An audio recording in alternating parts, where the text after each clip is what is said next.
Here we are with Mila. So this is our raised bed. We just finished our walk. Shh, it's not your water. Shh. We just finished our walk. Let's maybe set this down so you can see either. No. Sorry, give me a second. And so right now we're practicing our bed. I have her, I'm giving distance pressure right now.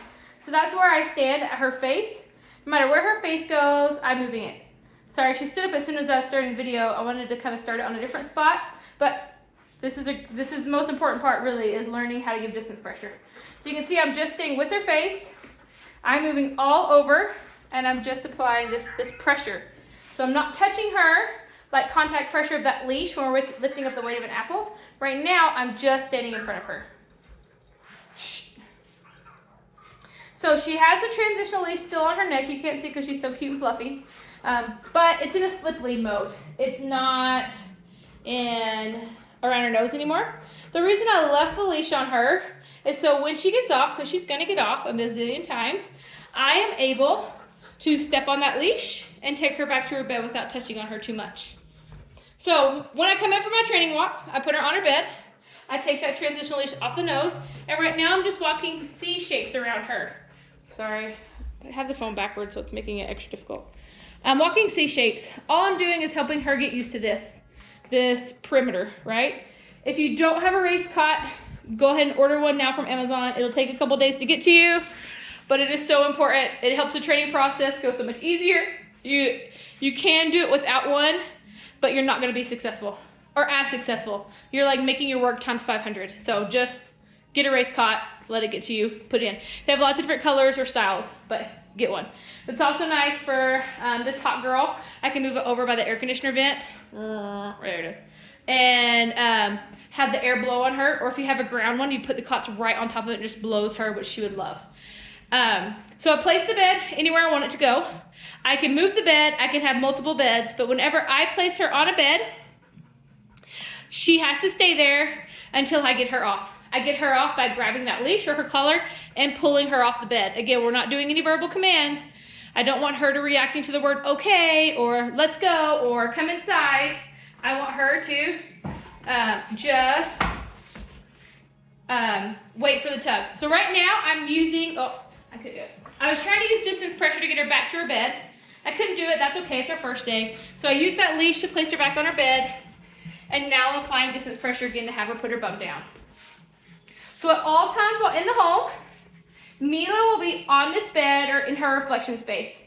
The reflection space would be, if she's used to a crate, a mudroom, a laundry room. This is not her reflection space. We're doing foster care for a different dog who's up for adoption. So if anyone's looking for another pet, her name is Birdie. This is not hers, that's Birdie's. At our home, reflection spaces are a mudroom or a laundry room. You want a room where she can't look out the window and be distracted. A room where she doesn't have access to the family, right? I have another space over here where sometimes we put dogs. I would not make this be a reflection space because there's too many distractions, right? A reflection space is a small space, a bathroom, somewhere where she can literally reflect. Here she jumped off again. I'm gonna apply distance pressure. I'm gonna kind of tap a little bit with my knee, see if I can just kind of encourage her to get on the bed. There we go. And now I'm just standing here, no touching, just distance pressure, helping her know what I want is for her to be calm, cool, and collected on her bed. There we go. As soon as she sits down, I relieve that pressure by walking away. I don't want to linger there. I don't want to stay there. I want to move on as quickly as possible. So we've come in from our walk. I've defined the area, and you don't need to define the area every time you put her on her bed. Just the first couple while she's learning where her bed space is at your house. And now I'm going to go about my day. I'm going to go over here and I'm going to clean up all the breakfast mess. And as soon as her bum comes up, I'm going to go apply that distance pressure. And if she gets off, I'm going to apply distance pressure. Oh, her bum went up. And knowing I'm going to have to apply distance pressure 500 times a day. And that's okay. Because each time I correct her, she's learning something. So right now I can't actually face her face because her face is in avoidance and smelling the kennel. There we go. Turn around, applying that pressure. And she's learning how good it feels to be on this bed. I will feed her on this bed. I will brush her on her bed. I will love her on her bed. I want this to become her sanctuary, her happy place. So eventually, months down the road, when she is all done in training and she's just living her good life and free to do whatever she wants because she's doing so great, she'll still want the bed. She'll say, oh crap, there's fireworks outside. Or there's this scary man wearing a hat and has a full beard, and I'm terrified. And she's gonna go to that bed instead of running and barking at them or being reactive to them. So this bed is super important. I get the questions a lot of times of, well, my dog hates the bed or they whine on the bed. And I'm like, well, yeah, that's because you took their freedom away. But it doesn't mean they can't get it back. Imagine your child, as a teenager, has a cell phone, doing great. Awesome, we're doing great, you keep that cell phone. Well, now all of a sudden they're using the cell phone for inappropriate reasons or misbehaving or whatever. So you take that cell phone away. Are they gonna throw a fit even though they earned it? Absolutely, they are. But once they earn that privilege back, guess what you get to do? Give it back to them. And maybe you give it back to them with restrictions or time codes or whatever, right? And so that's all we're doing for Mila is we've taken away all those freedoms because she couldn't handle them. She had too hard of a time making good choices with all that freedom. So we take it all away. We help her control her impulses and know what good decisions even are. And then we give her her freedoms back. But it's gonna take time. The number one mistake people make is as soon as they go home, they're like, oh, sweet, we did this for a week. We did this for 3 weeks, we're good to go. You're not. It's gonna take a lot more time for her to get the hang of it and build those good habits at home. We're gonna make it look pretty easy here. And she's gonna figure it out really quickly because she's created no bad habits for us here. She's a clean slate for us.